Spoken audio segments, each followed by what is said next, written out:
All right, so what we got to go over today, guys, is some of the things that happen to a plant as it grows and develops. Okay, we're going to look at the hormones that a plant secretes in order to carry out those functions and things like that. Okay, plant hormones are very similar to the hormones that you have in your body. Right? The difference is where they're produced and how they're delivered. In your body, you have glands, okay, that produce hormones, and they get into your bloodstream, and your blood carries them to where you need them. Right? That's why there's a second or two delay between you seeing the stimulus that initiates your fight or flight adrenaline response. All right, so you come around a corner in the trail in the bush, and suddenly there's a bear there. All right, there's that first initial reflex of, I need a new pair of shorts. And then there's that second reflex, whereas I could really run really fast right now because my adrenaline's really pumping. All right, but it takes a little while because your circulatory system has to get it from your adrenal glands, which is on the top of your kidneys, okay, one on top of each kidney, to everywhere in your body. Right, and that takes a couple of seconds. If you've ever had to go under, okay, for surgery, it takes a couple of seconds to get everything kind of where it needs to go. Anyone ever been put under completely? Right? They give you the shot and then they make you count down.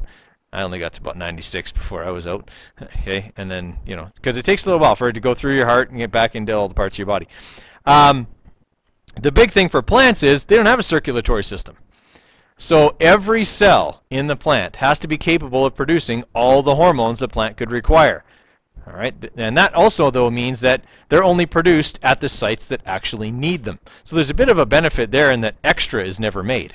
All right, whereas in our body, you probably make a lot more than you really needed because it had to go everywhere in your circulatory system, and your body had to make sure there was enough. All right. So we got to look at what factors influence the growth of plants, okay, and we'll look even more at that tomorrow. Okay, look at what hormones are responsible for plant growth and development, and then we're going to look at something called tropisms, okay, which influence the shape of a plant. Now, this is where I usually refer to the two plants we hacked up on Friday, okay, because usually over here there's two plants.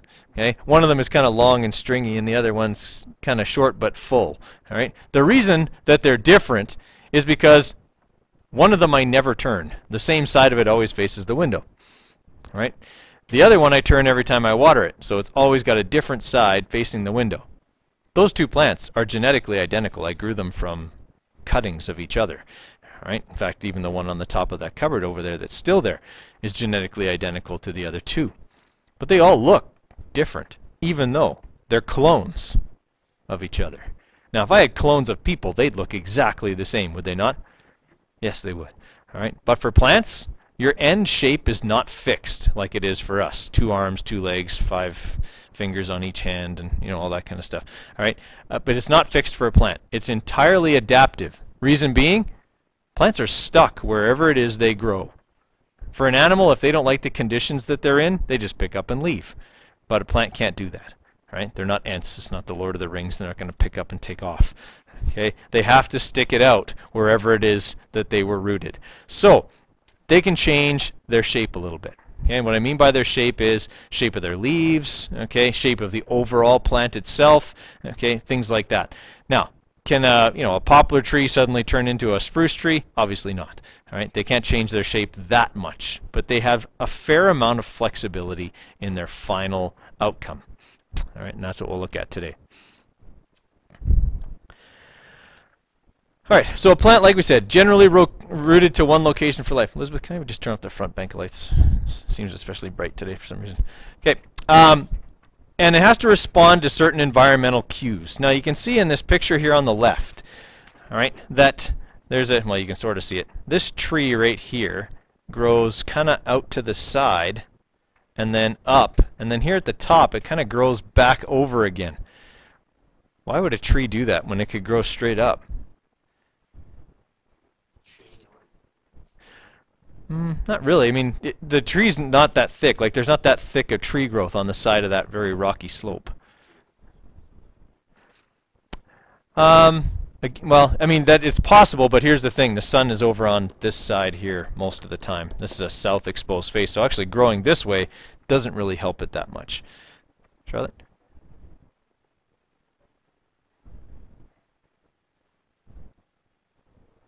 Right. Something in its environment changed while it was growing. That is, a rock slide knocked it over. Okay, it knocked it over so that it was slanted. Now, the tree could have, grown out this way. It wouldn't have affected how much light it got. But what would have happened if it continued to grow out along the dotted line? It would have fallen over. Okay, plants have a sense of up and down, right? In the same way that we have a sense of equilibrium. Well, it's not.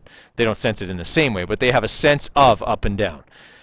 The reason they have that is because if you're just a little sapling, you might be in the shade quite a bit when you're very small.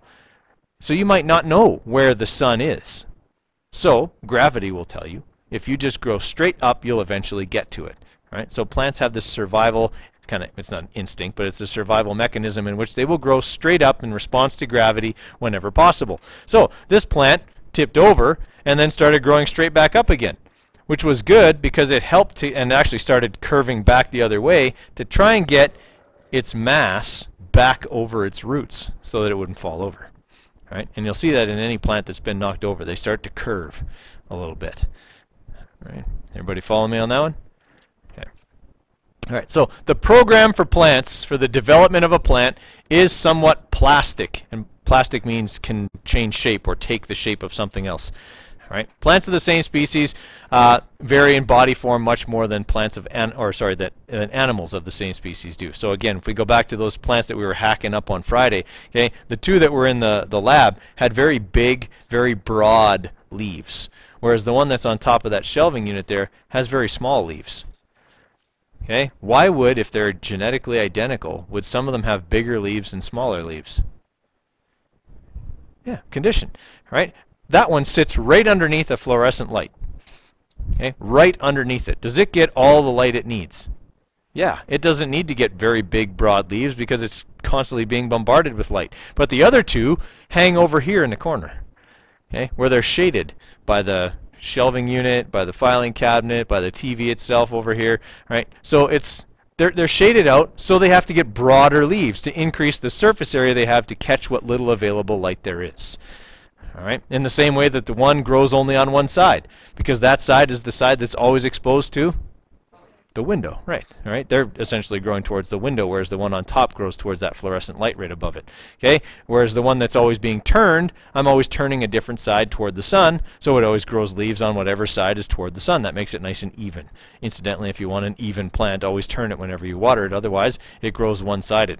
Okay? That happened with these plants over here by the window, okay, for quite a while. In fact, you can see it on this one by Josh. It's really only got leaves on the window side, right? Because I haven't turned it for quite a while. Whereas this one here, it's kind of got leaves on all sides because I do turn it, okay, fairly often. All right, so again, we know that those are all genetically identical because I told you last week I just hack them off when they get too tall and stick them back in the ground. Okay, they should all be genetically the same. They should all look the same, but okay, their conditions are different. I mean, yeah, they're all in the same room, but because I alter their conditions a little bit, they grow to be slightly different shapes. All right. Okay, now, in terms of other survival instincts, some years you'll see plants put out tons and tons and tons of seeds, and other years put out very little. Why would that be? Any ideas? Yeah, it entirely has to do with conditions.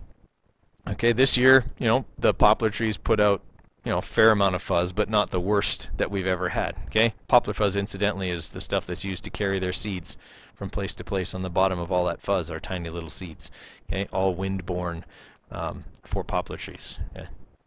Everybody knows what I'm talking about. That fuzz you get in like June. Yeah, right. It kind of blows around everywhere. Yeah, it's really annoying. You inhale it, it gets stuck in your nose. Right, it's awful. Okay, well, that comes from these things called catkins, okay? And in really good years, the poplar trees will produce lots of these, really long ones, okay? And then they start to spread out. The poplar fuzz comes out of those and goes everywhere, all right? Whereas in stressful years, okay, adaptation would be you don't spend as much energy on that because you know that year your offspring wouldn't do very well anyway. You're struggling. Why produce a lot of seeds that probably would die anyway, all right? Okay. Now, control of plant growth and development is just like control of your growth and development. Okay, it's controlled by chemical messengers, hormones within the plant. All right, and we talked about this. If you rotate a plant on a windowsill, it'll reorient its growth so its leaves are once again facing the window. Okay, and that's because of something called phototropism. And we'll talk more about that later on today. Okay, phototropism is growth of a plant towards its light source. Photo means light, okay, and tropism is change in shape or growth pattern. Okay, so phototropism is growth in response to light. And you can see that all of these plants have oriented their leaves, their shoots, in one direction, which would imply the light source is somewhere over here. Everybody with me there? How does a plant bend like that? They don't have muscles. How do they bend like that?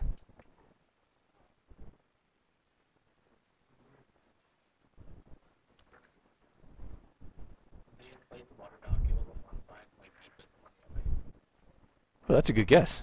I never thought of that. No, it isn't, but it's a good idea. It could work. Okay, so the answer was they put more water in the water vacuoles on one side, kind of like the guard cells do. Okay, but in fact, what it is it's a differential rate of growth. All right, they grow faster on one side.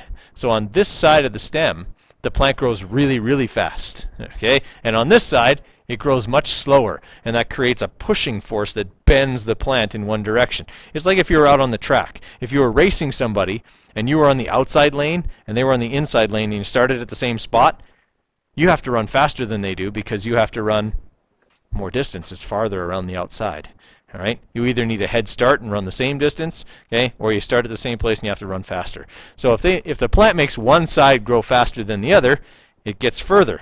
And the other side doesn't, and that creates a bending of the plant, okay, and that makes the leaves face whatever it is they need to face. Or if it's in response to gravity, it makes it turn and grow straight upwards again. All right, but it's a differential rate of growth on either side, and that is caused by hormones. Okay, we secrete more hormones to one side of the plant than the other, and so it grows faster. All right.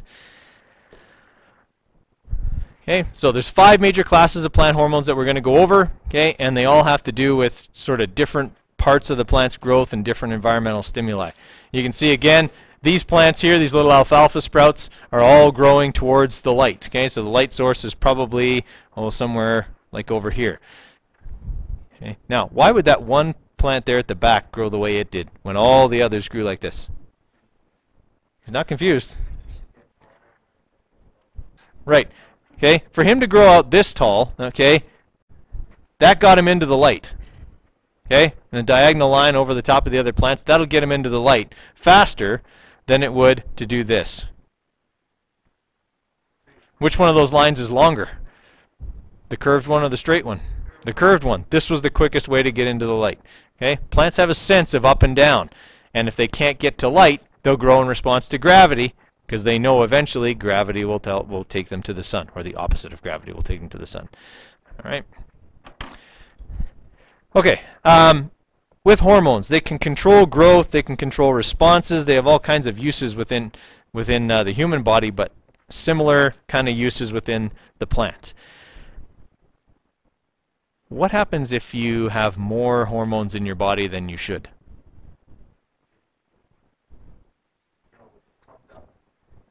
Yeah, okay, you become a roid monkey, right? Yeah, okay. I know that's maybe not a politically correct term, but that's okay. Yeah, if you're taking, like, let's say testosterone or HGH, okay, human growth hormone, right, or something like that, you develop, essentially large muscles. You may even grow a little bit more, okay? You start, looking a little more youthful if you were old, okay, things like that. But are there side effects?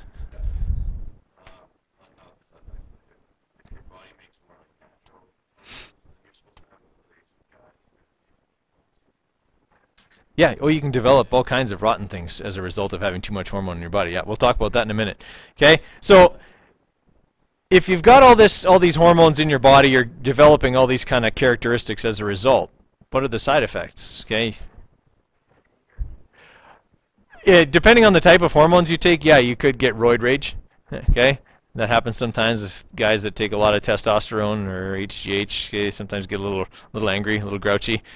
Okay, if you see a big guy, with gigantic muscles, especially if he's all chest and shoulders and like chicken legs, don't go take his weights. Okay, if he's working out with weights, don't go anywhere near his weights because he'll flip out on you.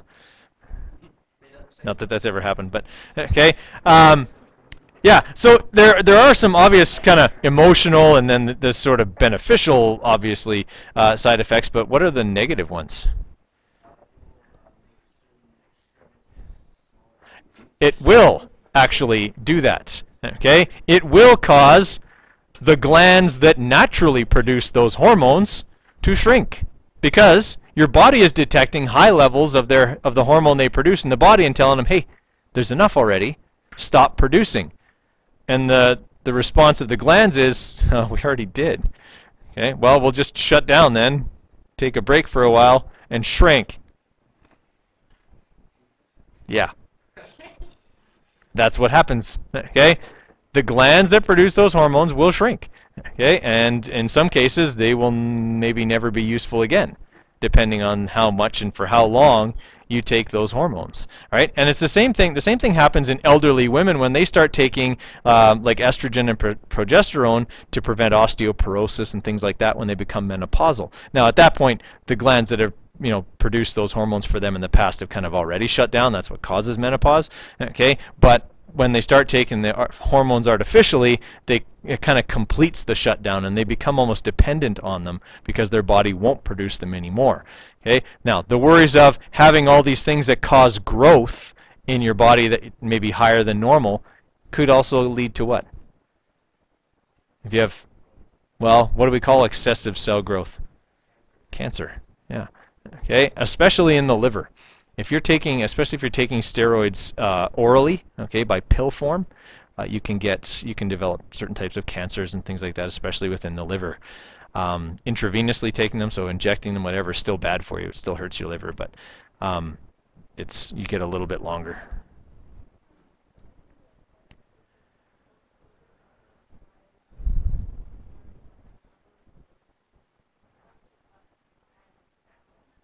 Well, there isn't really a hormone and an anti-hormone that your body makes. If the hormone is present in your body, the gland that normally produces it doesn't work as much.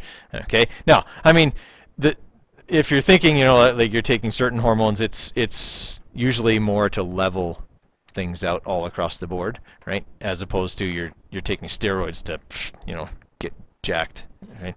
That's different. That's injecting abnormally large amounts of the hormone into your body. That's harmful. Okay, very small amounts of hormones doesn't, and sort of keyed to certain times, that doesn't affect nearly as much, right?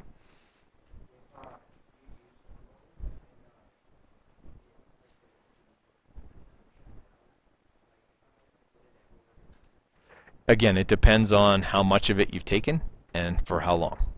Yeah, it's all about how much damage you've done to that point. Yeah. Okay, so I have no idea. Yeah. That's the other thing. Since it is illegal to have them, you do need to be a little suspicious of anyone willing to sell them to you, right? Yeah. What's that? You're supposed to need to be prescribed, yes, but some people do manage to find black market supplies of them. Yeah. Okay, so moving on here to plant hormones. The first plant hormone we're going to talk about are auxins. Okay, auxins are plant growth hormones like HGH, except it's PGH, plant growth hormones, okay, instead of human growth hormone. It makes the cells in the plant get longer, all right? This is the one that's involved in making the plants bend when they have to grow towards something, all right? So auxins, any chemical substance that promotes the elongation of a plant. It doesn't cause more cells to form. It causes the cells already there to get longer. Right? And especially if that's happening on just one side of the stem, that will cause, okay, the bending of the plant. Yeah.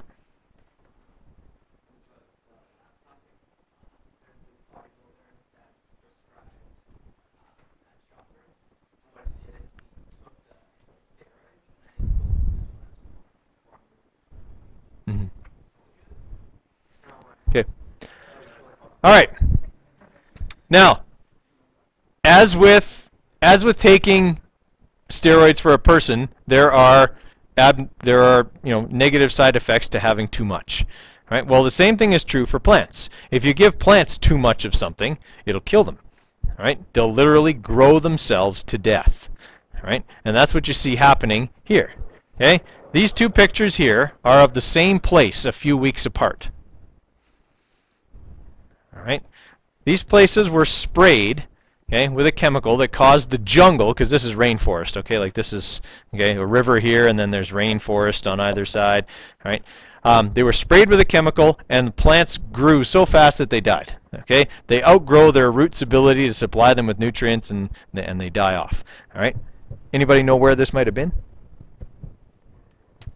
No. Last time I checked, there was no tropical rainforest in British Columbia. There's temperate rainforest. Okay, I'll give you another hint.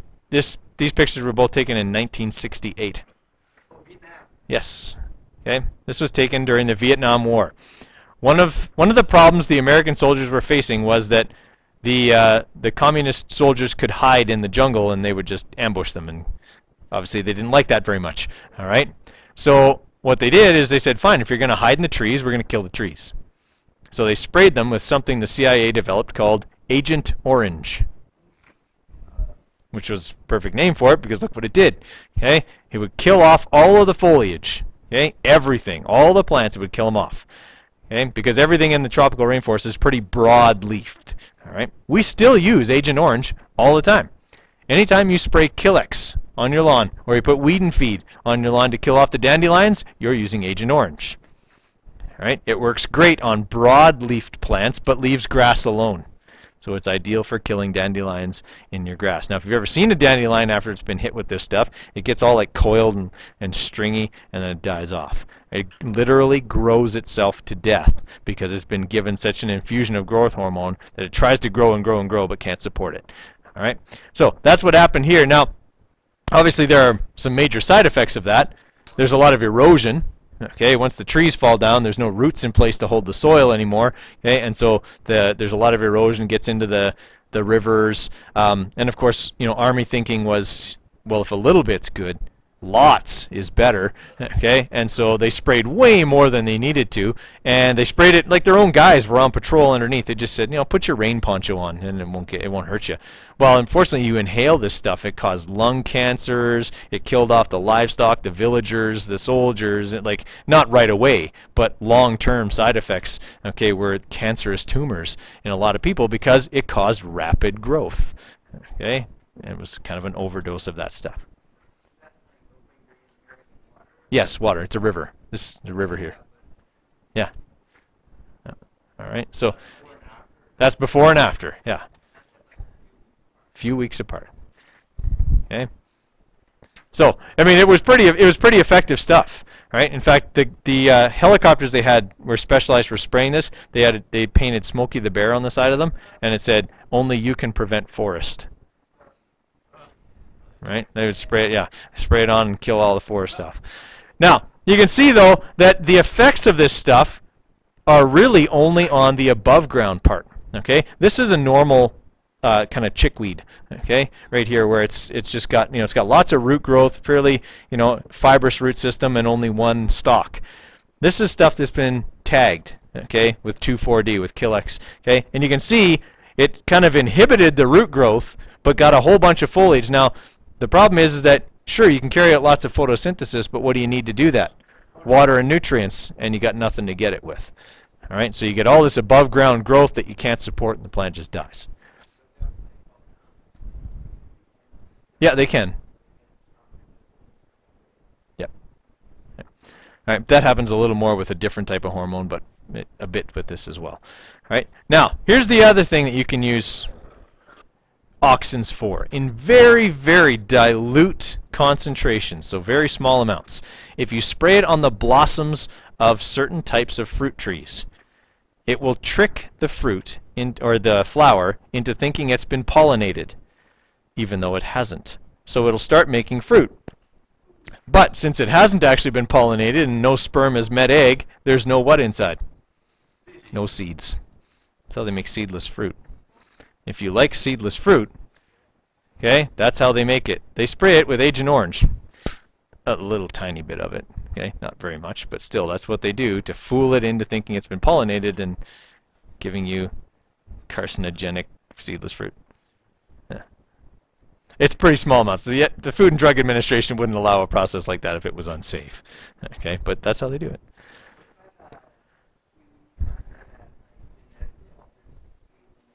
There's lots of companies that do that.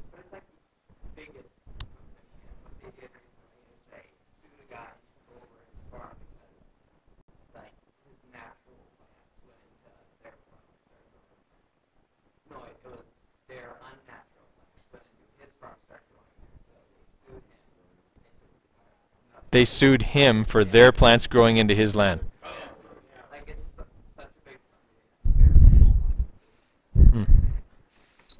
All right, so everybody got what auxins do? Okay.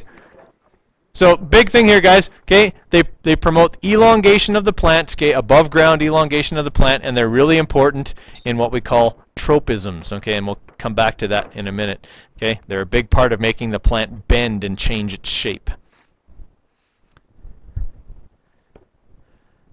Okay, cytokinins are another hormone that plants produce, and they cause cytokinesis, which is otherwise known as cell division.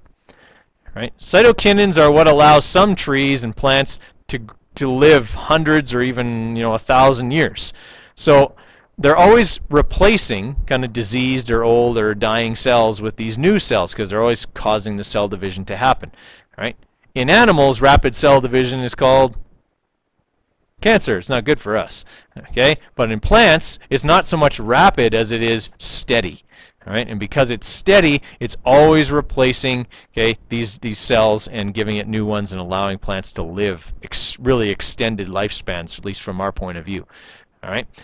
It does, however, allow the increased growth of foliage. Okay? So leaves now, not so much stems. All right? But it does increase the amount of foliage that's produced. This would be natural leaves. Okay? These would be ones that have been tagged with cytokinins. Okay? They're almost unrecognizable because they're so spread out. All right? Same thing here. All right? You see a lot more of the leaf growth, okay, as opposed to in a different plant. All right? So it effectively slows down the aging process because of all the cell division.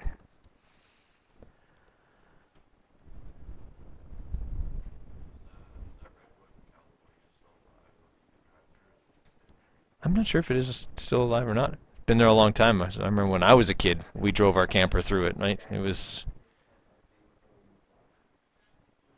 yeah, to support it. Yeah.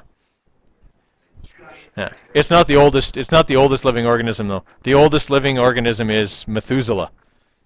Okay. It's a tree, but it lives in its location is kept secret because there's people out there that are jerks that would go out and kill it, right? No, it's not. It's in California somewhere. Yeah, and it's a certain type of pine that it's really old. Yeah. Okay, next one. Okay, Gibber Willens are a type of hormone that basically stimulates just the stem. Okay, just the stem. Very little effect on roots, even though they're produced in the roots, and that's sort of the difference. This is one of the few hormones that's actually produced in one location and slowly diffuses through the plant on its way to other places. Everything else is produced on site. Okay, so auxins are produced in the cells that need them. All right. No, it's not the best one. It's just unique in that way. All right. Now, sometimes that can be a good thing. Sometimes it can be bad. All right. These are two sets of rice plants side by side. One side is healthy, one side is not. Which side's the healthy side? Yeah, the short side is actually the healthy side. Okay, the ones on the right have what the Chinese call foolish seedling disease, and it's caused by a fungus that grows on the roots, and it causes an overproduction of Gibber Willens, and that causes the rice to get really tall but very skinny. Whereas healthy rice, you can see here, the stalks are quite a bit thicker than these ones. All right, and so when they get tall, they can support the weight. These ones get tall and they fall over. All right, foolish seedlings. All right, so it's caused by a fungus that grows on the roots and causes them to produce too much gibberellin and get too tall. All right, you can see here differences between tall and dwarf. Okay, a lot, but the dwarf has quite a bit more surface areas. This is mostly just tall. Another thing that can happen, and some fruit producers will want this. They'll want to get gibberellins into their plants because it makes them have less flowers. Less flowers means less fruit, but bigger fruit. All right. So if you like having like the giant grapefruit or the strawberry you'd mistake for an apple at a distance, okay, this is the kind of thing that will cause that to happen. If you give them a little extra dose of Gibber Willens, okay, it will cause those things to happen. Whereas in the natural form, it's many strawberries, or sorry, many flowers and much more fruit, okay, but the fruit are smaller. This is obviously better in a natural case because you've got more seeds falling on the ground and more chance to reproduce, whereas this is obviously artificial. Yeah.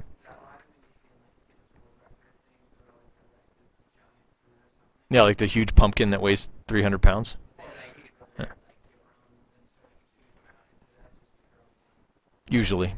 Yeah. You don't usually get a 300-pound pumpkin naturally.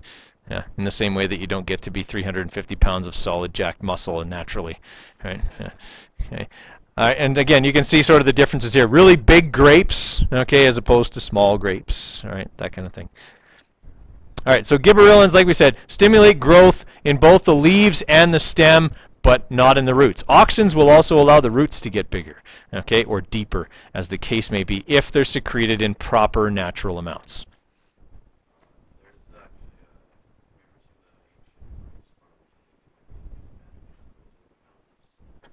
Terraced, yeah. Yeah. They are pretty cool. Okay. Abscisic acid. Abscisic acid is important, especially here, because plants need to be able to go dormant before winter comes. All right? And abscisic acid allows them to do that. Plants start to secrete it when the amount of photosynthesis that they're carrying out starts to decline because what's getting shorter? The days. Okay? Days are the most reliable cue for a plant that winter is coming, so that's what they use. And as the days get shorter, plant starts to secrete more abscisic acid. And what abscisic acid does is it interferes or blocks the pathway that produces chlorophyll. So once the plant can't produce chlorophyll anymore, it can't carry out as much photosynthesis, water stops being transported to the top of the tree, the leaves get dry, they fall off, and the plant is dormant for the winter. Okay? All of these things are great because it keeps water from being in the stem. We don't want that in there when it freezes because it'll crack open the tree. Okay? And it slows the production of sugary sap, so essentially the trunk of the tree or the stems are all dry and ready for winter, and the leaves all fall off, so they're not going to be catching a whole bunch of snow, a bunch of weight that will cause the branches to break. Okay? No, it's not a blood clot. It's just it's a chemical reaction. It just stops that chemical pathway. Okay, it interferes with certain enzymes functioning properly. Yeah, right. And you can see here, this guy here is running an experiment where he's got where he's essentially given different doses of abscisic acid to these plants. These ones here have gone dormant here at the foreground. Okay, where he's standing. You know, they're not as big. They kind of are stunted, and these would be more the controlled ones at the back, big and healthy with flowers on them.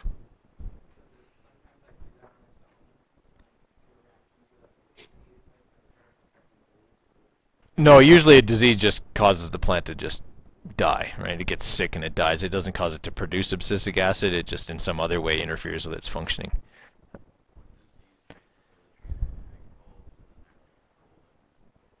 I think it's a fungus or a bug. I can't remember which. Yeah, because they have really cool patterns in the wood on the inside.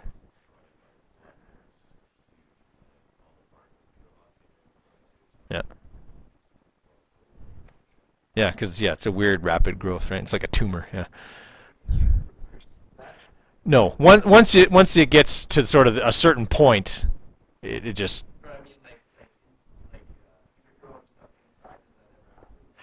Well, not really as much, but the other thing is there's other cues for plants that will tell them to go dormant as well. This is kind of the one that's responsible for day length. But inside, like if you're growing a tomato inside, for example, when the tomato gets to a certain point, it starts releasing this, okay, ethylene gas. And ethylene causes the ripening of the plant, but it also starts the plant producing abscisic acid and going dormant. Or if it's an annual plant, it just dies, right? You've produced your seeds, your fruit is ready, you're done. Yeah. Charlotte?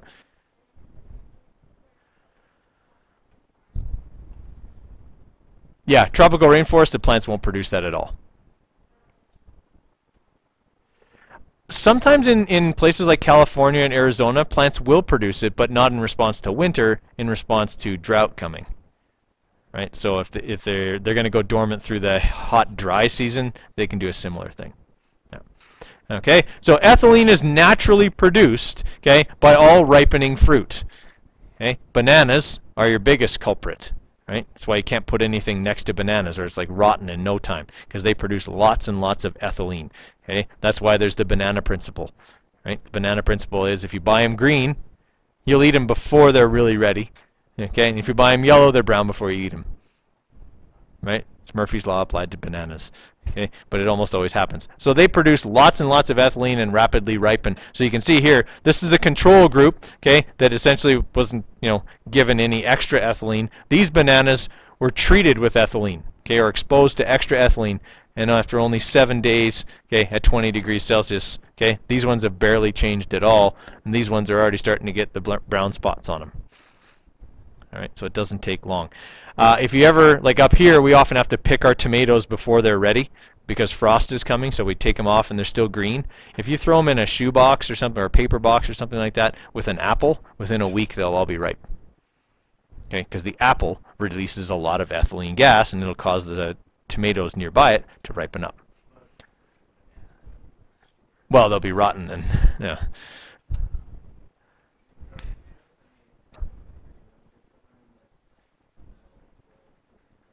Yeah, well, they're close together, right? You don't want to set them in all different corners of the house. It'll take a lot longer. Yeah. Okay, and same thing can happen with like cabbage. Cabbage releases a lot of ethylene. Okay, and the more it releases, the more yellowed it gets. You can buy now. They got those green bags that supposedly absorb ethylene gas, or the containers, the plastic ones that absorb ethylene gas and keep things good for longer. Right? It all sounds good, but okay, if you've ever seen those ads on TV, there is a scientific reason, okay, for them. Right? So it causes the ripening of fruit and the aging and senescence. Okay, that's going dormant, natural aging of plants. If you're an annual plant, when you get this stuff, that's it for you. You're going to be done.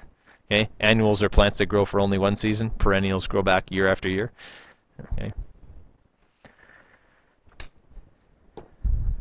All right, so now we're going to talk about the tropisms, these changes in shape that can happen to a plant. Okay, did that plant grow in response to gravity or light? Gravity. Okay, had it grown out this way, would it have got the same amount of light? Yeah, there's nothing around to shade it. Okay, the only reason for it to grow upright is because it knows which way is up and down. Right, plants, like we said, naturally do that because that's usually where the light is. All right, and so if light is even and light isn't a concern, plants grow up and down. Okay, if light is a concern, they grow towards the light, no matter what. Why would you grow towards the light first and gravity second? Life. Yeah, gravity can't feed you. Right? Light can. Right? Which is why, like on the International Space Station, their plants are like fractal, okay? Completely random. They just grow kind of everywhere because they're evenly lighted from all directions from within the space station, but there's no gravity to tell them which way's up and down. So they just grow everywhere. Okay? They actually grow right over their own pots. Right? It's really funky. Okay? Yeah. So you got some different things that growth can respond to. Okay. And that's what we're going to look at. Now, the big thing to remember here, the mechanism for a tropism is differential growth of cells on opposite sides of the organ. And that is caused by auxins. Okay? Auxins are the primary hormone used for tropisms. Gibber Willens would probably play a very small part. Okay? The primary one is auxins. And we said if we want this kind of growth to happen, this bending, we need to secrete more auxins on this side and less on the inside. Right? That way the outside grows faster and kind of bends the plant around.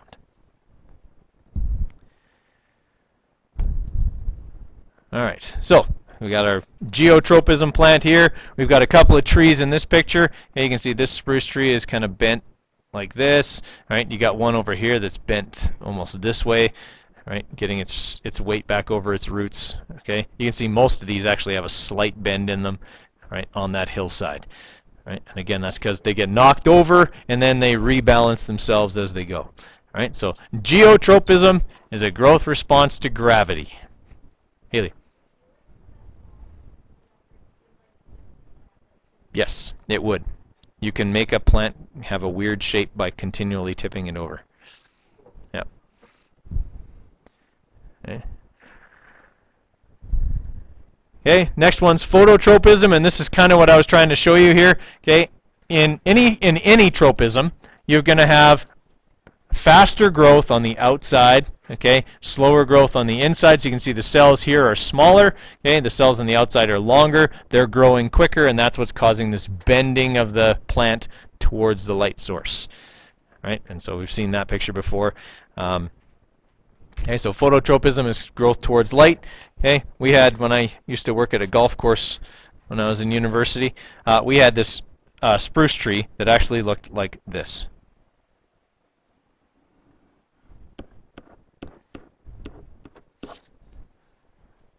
No word of a lie, it grew horizontally across for probably 12 to 18 inches. Okay, straight across. Reason being, there was a little shrub, like a rose bush, that was growing right here. So when this thing was a sapling and that bush was a little bit smaller, the situation was probably more like this. So you had this little sapling spruce tree constantly being shaded by this bush, so it grew out until it could get back in the sun, and then straight back up again. Okay, it's a pretty funky looking tree.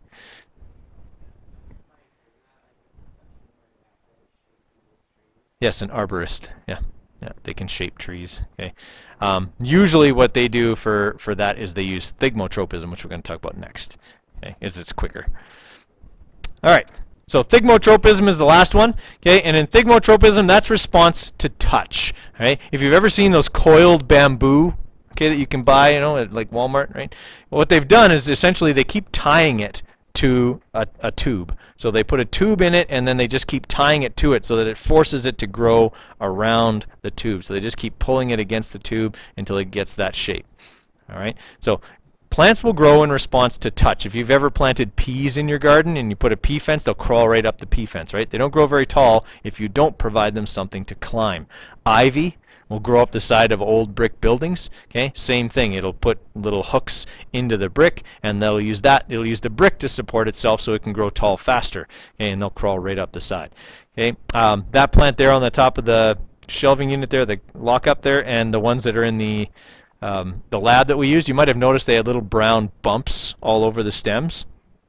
Those will actually, when they come into contact with certain materials, will secrete an acid that will dissolve the material.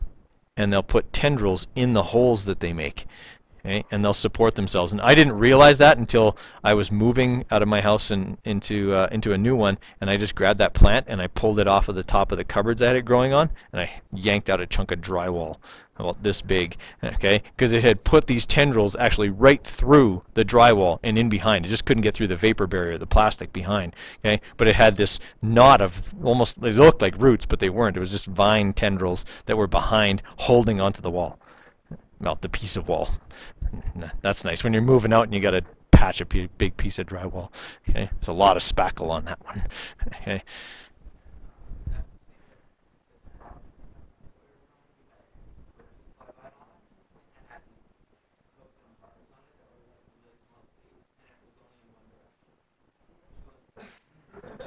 Kian.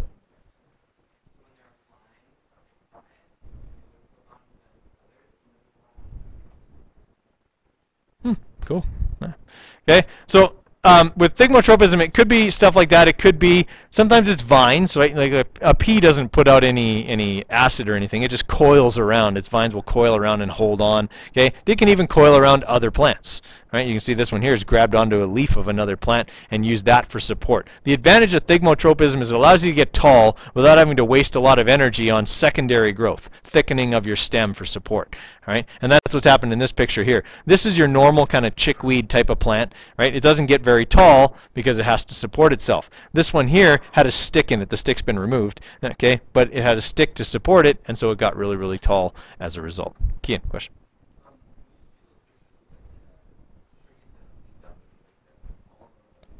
Mm-hmm. Yep. Thigmotropism. Yep. Yeah, same idea. Okay, so thigmotropism essentially is, like we said, it's response to touch. Okay, plants won't do it unless there's something that they can detect nearby that they can grab. Okay, and ivy, like we said, is a really big one for that. It can grab onto rough surfaces like brick especially. They were especially like brick, which is why the old universities in the States are called Ivy League, right? They had brick buildings built back when things were actually made out of brick, okay? And the ivy loves to grow up those.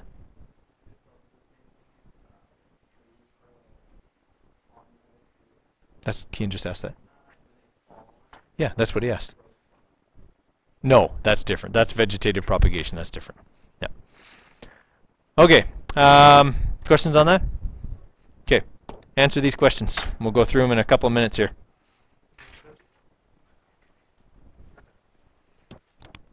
All right, let's go over these real quick here, guys. So why is it that two identical plants grown from cuttings of the same plant grow up to look entirely different? Bryce?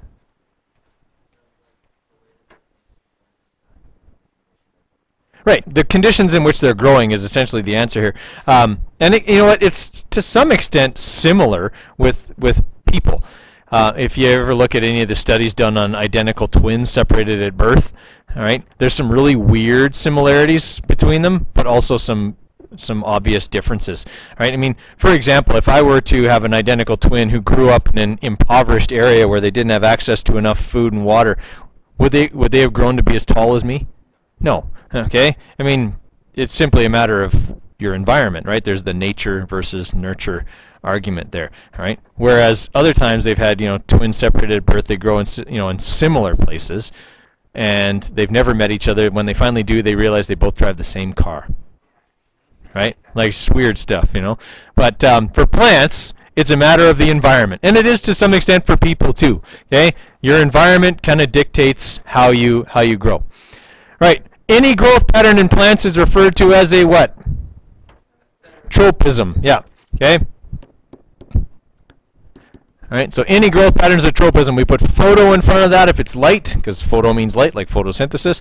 Okay, geo in front of it if it's up and down, response to gravity. Thigmotropism if it's in response to touch. All right, in the tropical rainforest, why do plants not need abscisic acid? Right, they don't go dormant. Yeah, exactly. They would die if they went dormant. All right, we'll talk about the other ones there, guys. They're pretty obvious, but okay.